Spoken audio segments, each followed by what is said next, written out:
Commander David Wilson stood on the bridge of the UES Defiant, his eyes fixed on the massive display screen before him. The alien ship that had appeared at the edge of Earth's solar system was unlike anything humanity had ever seen. It gleamed like polished obsidian, stretching nearly 2 miles from end to end. "Sir, they're broadcasting again," Lieutenant Susan Carter reported from her communications station. Her fingers moved quickly across the holographic controls, adjusting the incoming signal.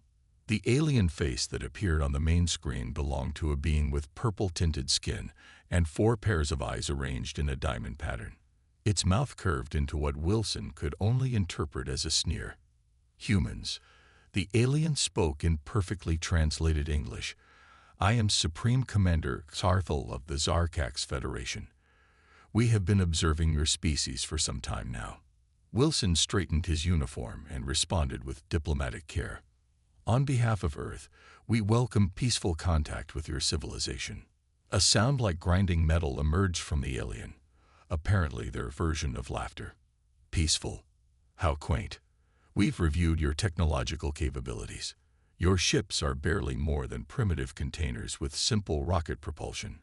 Your weapons are crude projectiles and basic energy beams. Even your most advanced AI systems are childlike compared to ours." The bridge crew exchanged worried glances, but Wilson kept his face neutral. 20 years in the Space Force had taught him never to show weakness. "Perhaps we could discuss cultural exchange instead," Wilson suggested, buying time as he noticed Lieutenant Carter frantically working at her station, her eyes narrowing at readings only she could see. "Cultural exchange." Xarthal's multiple eyes blinked in sequence. "Your species still fights among itself over resources and territory. You poison your own planet. You barely understand the basics of space travel. The only reason we're even speaking to you is that your world happens to be rich in materials we require." As the alien spoke, Carter silently signaled to Wilson. Something about the transmission patterns wasn't right. They were far more complex than necessary for simple communication. "Commander," she whispered, "I'm detecting massive data streams hidden within their broadcast. They're scanning us, sir. Every transmission is packed with probe signals." Wilson gave a slight nod, but kept his attention on Xarthal. The alien continued his speech, clearly enjoying the sound of his own voice. "We are giving you 1 Earth month to prepare your planet for resource extraction. Resist, and we will simply take what we want by force. Your pitiful fleet of 300 ships would last approximately 6 minutes against a single one of our cruisers." The threat hung in the air as Wilson felt his crew's eyes on him. He took a deep breath before responding. "We'll need to consult with Earth's governments before providing an answer." "Consult all you wish, Primitive. The outcome will be the same." The alien's image flickered away, leaving the bridge in tense silence. Wilson turned to his crew. "Carter, I want every bit of data you can pull from those transmissions. Something's not right about how they're delivering their messages." "Already on it, sir," Carter replied, her fingers flying over the controls. "They're using some kind of psychic electronic hybrid technology. It's like they're trying to read our minds through the communication beam." Wilson pressed a button on his chair. "All senior staff. Emergency meeting in 5 minutes, and someone get me a direct line to Earth Command. We need to warn every government simultaneously." As the crew rushed to their tasks, Wilson stared at the alien ship on the screen. They thought humanity was weak, primitive, and easy to intimidate. He allowed himself a small smile. History had proven, time and time again, that underestimating humans was a deadly mistake. The Zarkax were about to learn that lesson the hard way. Chief Engineer Robert Hayes hadn't slept in 36 hours, but he couldn't stop staring at the data on his screen. Something about the Zarkax ships didn't make sense. He rubbed his tired eyes and took another sip of cold coffee. "You're going to work yourself to death, Rob," Amy Peterson said as she walked into the engineering lab. The ship's AI specialist carried 2 fresh cups of coffee, sliding one across the desk to Hayes. "Look at these engine readings we got from their ships," Hayes said, pointing to his screen. They're using so much power for basic movement. It's like they're fighting against space itself. Peterson leaned over his shoulder, her brow furrowing. That can't be right. Their technology is supposed to be far ahead of ours. That's just it, Hayes said, excitement creeping into his voice. Our FTL drives work with space. Theirs try to force their way through it. We're actually more efficient, by a lot. The door slid open again as Commander Wilson and Lieutenant Carter walked in. They had just finished another tense video call with Earth Command. Please tell me you have good news, Wilson said. The Zarkax just destroyed one of our research stations near Jupiter to prove they're serious. Hayes jumped up from his chair. Commander, their ships are all wrong. They've built their entire space fleet based on brute force. They're so used to having unlimited power that they never had to be clever about using it. Carter crossed her arms. How does that help us? They still have bigger ships and stronger weapons. Because, Peterson cut in, understanding dawning on her face, they won't be expecting us to be faster or more maneuverable. Their targeting systems are probably designed for slow, predictable movements. Hayes nodded eagerly. Exactly. And there's more. Amy, show them what you found in their communication codes. Peterson pulled up her own data on the main screen. The Zarkax use a combination of technology and psychic abilities for almost everything. Their weapons, their shields, their communications. It's all built around their natural mental powers. Which means, Wilson asked, leaning forward, which means they've never needed to develop certain technologies that we take for granted, Peterson explained. They don't have good electronic countermeasures. Their computer security is basic. They rely on their psychic abilities to protect their systems. Hayes couldn't contain his grin. And they can't read human minds very well. Something about our brains being too, what did you call it, Amy? Chaotic, she said. Their scans show they can barely make sense of our thought patterns. We're too unpredictable for them. Wilson paced the room, thinking. So we have ships that can outmaneuver them, technology they're not prepared to defend against, and they can't predict our movements. Carter, what are you thinking? The tactical officer had been quiet, but now she smiled. I'm thinking we have a real chance, sir. If we modify our entire fleet with Hayes engine improvements, we could hit them before they know we're there. Wilson finished. Peterson, can you develop something to disrupt their psychic communications? Already working on it, sir. A combination of electromagnetic pulses and sonic frequencies should scramble their mental signals completely. Wilson nodded, a plan forming in his mind. We'll need to keep this quiet. Let the Zarkax think we're preparing to surrender. Meanwhile, every ship in the fleet gets these upgrades. Sir, Hayes said, what about the Mars colony? They're the most exposed if the Zarkax attack again. Then we'll hide the Defiant behind Phobos, Wilson replied. We'll look like we're running away, but we'll actually be setting up our first ambush. The Zarkax want to teach humanity a lesson. Well, they're about to learn one instead. As the group began working out the details, Hayes felt a surge of pride. The aliens thought humans were primitive because they couldn't see past their own advanced technology. They never stopped to think that having to solve problems with limited resources had made humanity more innovative, not less. The Zarkax were about to discover just how dangerous a primitive species could be. The attack on Mars colony began at dawn, Earth time.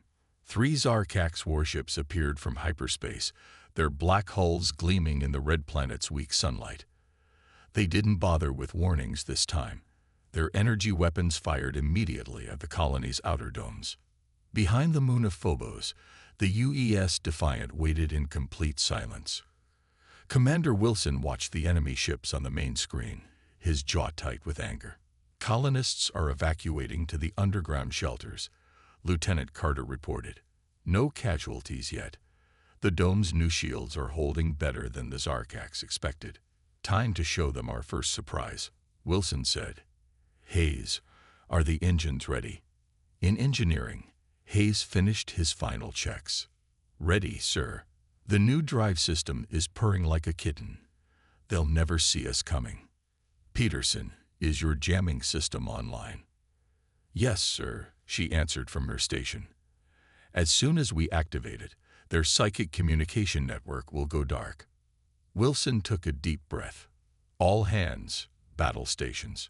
Carter, plot us a course that brings us up from behind them. Let's see how they like a few surprises. The Defiant's new engines powered up silently. Unlike the bright flares of normal human ships or the purple glow of Zarkak's drives, Hayes' modified engines barely showed any light at all. The ship slipped out from behind Phobos like a shark emerging from deep waters. Enemy ships still focused on the colony, Carter said. They haven't spotted us. Range, 40,000 kilometers and closing fast. Activate Peterson's jamming system, Wilson ordered. Amy Peterson pressed a series of commands into her console. A wave of invisible energy pulsed out from the Defiant. On the screen, the three Zarkak ships suddenly stopped firing and began to drift slightly, like boats caught in different currents. Their psychic network is down, Peterson called out, excitement in her voice. They're blind. Ships are trying to switch to normal radio communications, Carter added. They're confused, sir, really confused. Wilson allowed himself a small smile. Show them why they should have taken us more seriously. All weapons, fire when ready. The Defiant's guns roared to life, but unlike the usual human weapons the Zarkaks had studied and mocked, these were different. Hayes and his team had modified them based on their analysis of Zarkak's shield technology. The first shots struck the nearest enemy ship shields and passed right through them. The Zarkaks had built their defenses to stop energy weapons and physical projectiles. They had never encountered human shells filled with a mix of technologies that confused their shield frequencies. Direct hits, Carter shouted. Enemy Ship 1 is venting atmosphere. They're trying to turn to face us, but our engines are too fast. The Defiant danced through space like a fighter jet, not a battleship. Hayes' engines let it move in ways the Zarkaks had never seen from such a large vessel. Before they could lock weapons, the Defiant had already changed position. Second ship is launching fighters, Carter reported, but their pilots seem disoriented without their psychic links. Take out their launch bays, Wilson commanded. Don't let a single fighter escape to warn their fleet. The battle lasted less than 15 minutes. When it was over, 2 Zarkak ships floated dead in space, and the third was retreating in a panic, too damaged to even enter hyperspace properly. Should we finish the last one, sir? Carter asked. Wilson shook his head. No, let it limp home. Let them see what their warning attack got them. Let them wonder what else we have waiting for them. As the Defiant moved to check on Mars Colony, the crew couldn't help but cheer. Their secret preparations had worked better than anyone had hoped. The Zarkaks had expected to find helpless prey and instead found a prepared defender with teeth. Send a message to Earth Command, Wilson said. Tell them Operation Hidden Blade was a complete success, and tell them to get the rest of the fleet ready. The real war is about to begin. News of the Defiant's victory spread quickly through Earth's fleet. Within a week, every human battleship was being upgraded with Hayes' engine modifications and Peterson's jamming systems. The Zarkaks had gone silent after their defeat at Mars, but everyone knew they would return, and with much bigger ships. Lieutenant Carter stood in front of Earth's military leaders in the underground command center in Colorado. Behind her, a huge screen showed her plan for defending the solar system. The asteroid belt gives us the perfect hiding spots, she explained, pointing to the map. The Zarkak ships are too big to move easily between the rocks. Our smaller, faster ships can strike and disappear before they know what hit them. Admiral Rogers, the head of Earth's defense forces, leaned forward. You want to fight like space gorillas? Exactly, sir, Carter nodded. They expect us to fight like they do, head on, with big ships in open space. That's a battle we'd lose. Instead, we use what they think is a weakness as our strength. Meanwhile, Aboard the Defiant, Hayes and Peterson worked on their next surprise for the aliens. They had turned the ship's cargo bay into a testing area for new weapons. The Zarkax didn't just make one mistake, Peterson said as she adjusted some equipment. They made 3 big ones. They thought being advanced meant being better. They never imagined we could jam their psychic powers. And they forgot that humans are really good at turning enemy weapons against them. Hayes picked up what looked like a small satellite. That's why this beauty is going to ruin their day. We copied the frequency of their own shield technology. When we activate these devices, their shields will think our ships are part of their fleet. The door opened and Commander Wilson walked in. How many of those shield foolers can we make? With the factories on Earth working at full speed. Enough for every ship in the fleet within 2 weeks, Hayes answered. And I've got another surprise in development.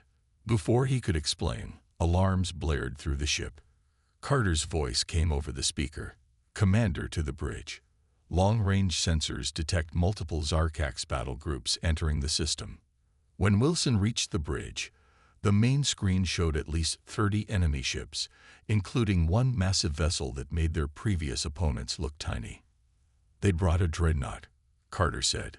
But look, they're moving in a tight formation. They're scared of being caught alone like last time. Wilson smiled. Then let's show them that staying together won't help. Signal the fleet. Operation Scattered Thunder is now active. Across the solar system, 200 Earth ships emerged from hiding places among asteroids, behind moons, and in the shadow of planets. They were smaller than the Zarkax vessels, but each one now carried humanity's new advantages. Enemy ships detecting our fleet, Carter reported. They're laughing, sir.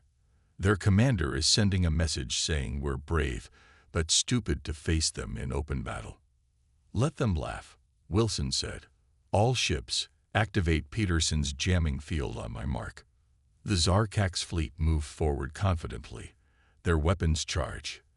They still thought they were facing the same primitive humans they had mocked weeks ago. They're in range, Carter said. All ships report ready. Wilson took a deep breath. Send one last message to their commander. You should have taken us seriously. Then activate all jammers and begin the attack. The space around Earth lit up with hundreds of energy pulses as the trap was sprung. The Zarkax were about to learn that humanity's greatest strength wasn't in the size of their ships or the power of their weapons. It was their ability to adapt, improve, and overcome. The first major battle for Earth was about to begin, and this time, humanity was ready. The Defiant led a group of 5 human ships toward the largest Zarkax supply base in the outer solar system. Commander Wilson had chosen this target carefully. Without their supplies, the alien fleet would be forced to retreat or risk running out of fuel and resources. Solar flare approaching from the sun, Lieutenant Carter announced on the bridge. Just like we planned. Wilson nodded. The massive burst of solar radiation would hide their ships from the Zarkax sensors. It was dangerous to fly through a solar flare, but Hayes had figured out how to use the ship's modified shields to surf the wave of energy.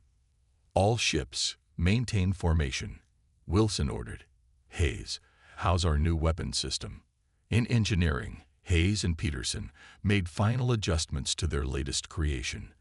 They had combined the shield fooling technology with a new type of energy pulse that could overload Zarkax systems.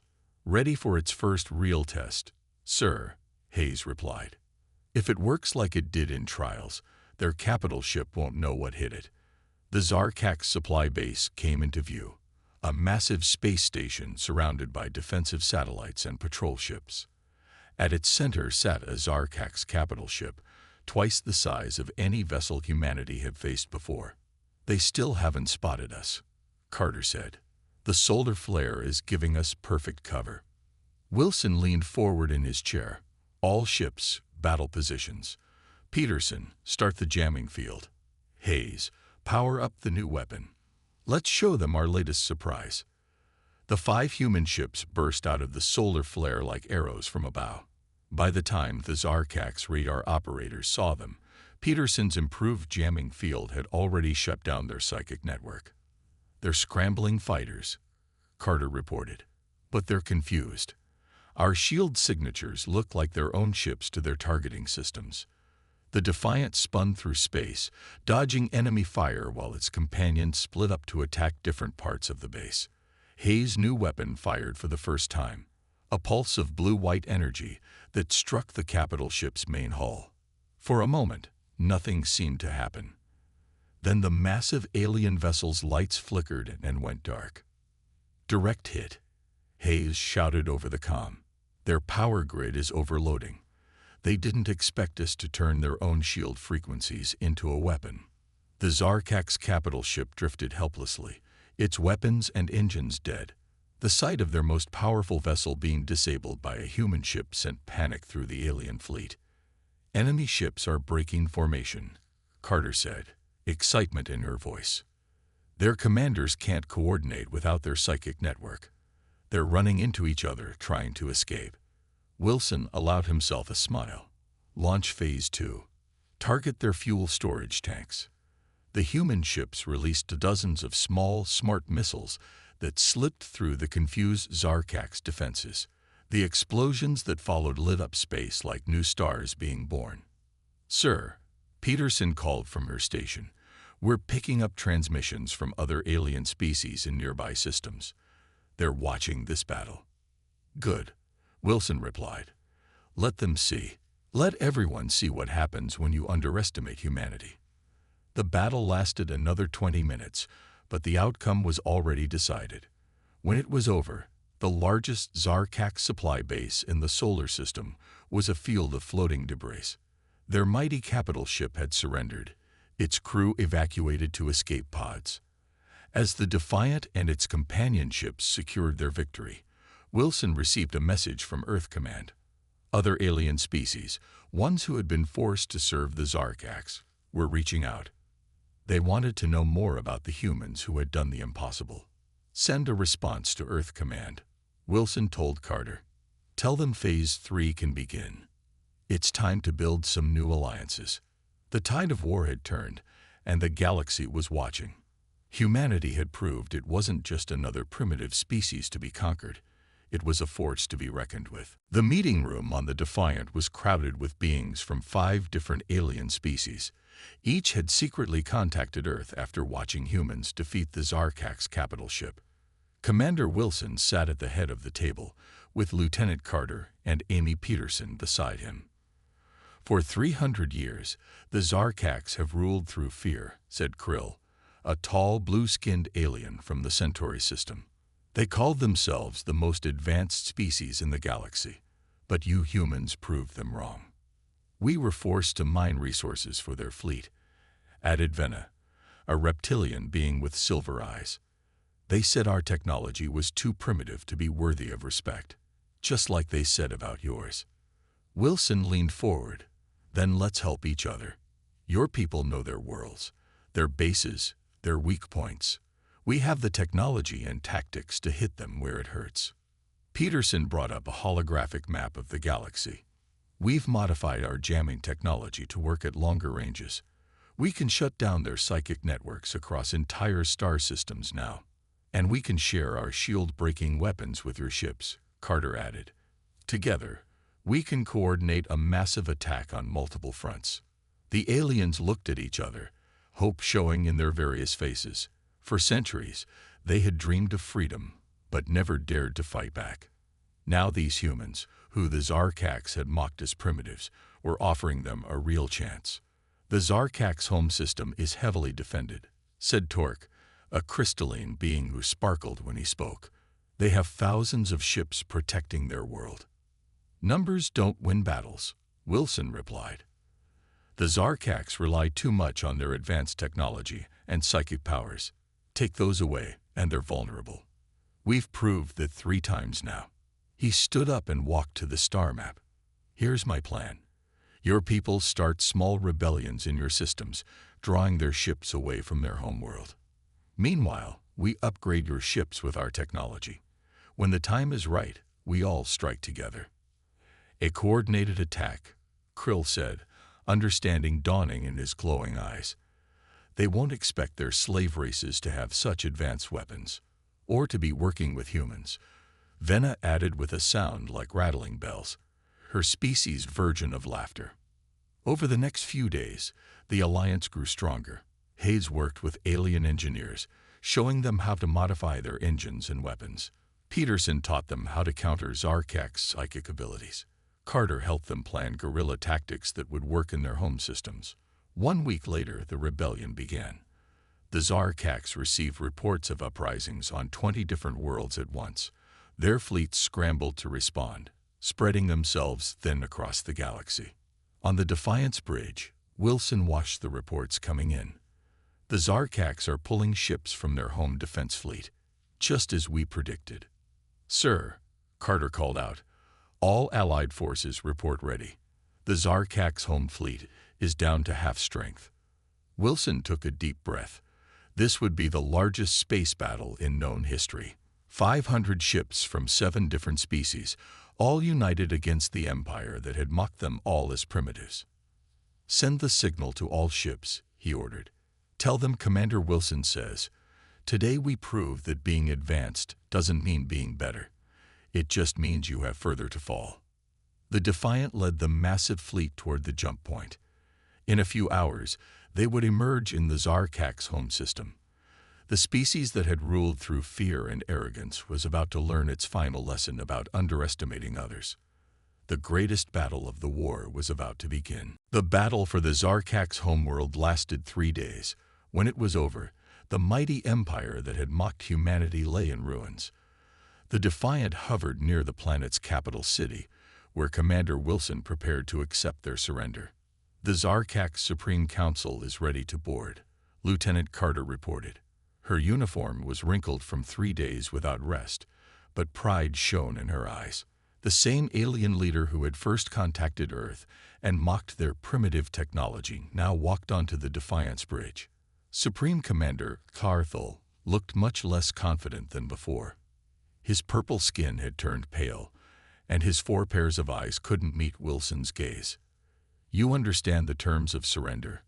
Wilson asked, standing tall. "Yes," Carthel replied quietly. "The Zarkak's empire will release all controlled worlds. Our fleet will be reduced to defensive sizes only. And," he paused, the words clearly painful, "we will acknowledge humanity as an advanced species with full galactic rights." Robert Hayes and Amy Peterson stood together near their commander, watching history unfold. Their innovations, the engine modifications, the jamming technology, the shield-breaking weapons, had helped turn a primitive species into the force that broke an empire. "There's one more thing," Wilson said. "You will help rebuild the worlds you damage. Your advanced technology will be used to help others, not control them." As the surrender ceremony finished, messages poured in from across the galaxy. The former slave races were celebrating their freedom. Many wanted to form permanent alliances with Earth, impressed by how humans had not only freed themselves but helped others do the same. "Commander," Carter called out, "the Galactic Council wants to speak with you. They're offering Earth a permanent seat among their leaders." Wilson smiled. Just 2 months ago, the Zarkaks had called humans primitive. Now they were being invited to help lead the galaxy. Not because of superior technology or powerful psychic abilities, but because they had proved something more important: the strength of innovation, determination, and cooperation. Later that evening, the crew of the Defiant gathered in the ship's main hall. Wilson raised a glass to toast their victory. The Zarkaks thought being advanced meant having the biggest ships and the most powerful weapons, he said. They forgot that true advancement comes from how you use what you have, how you treat others, and how you face challenges. Hayes nodded.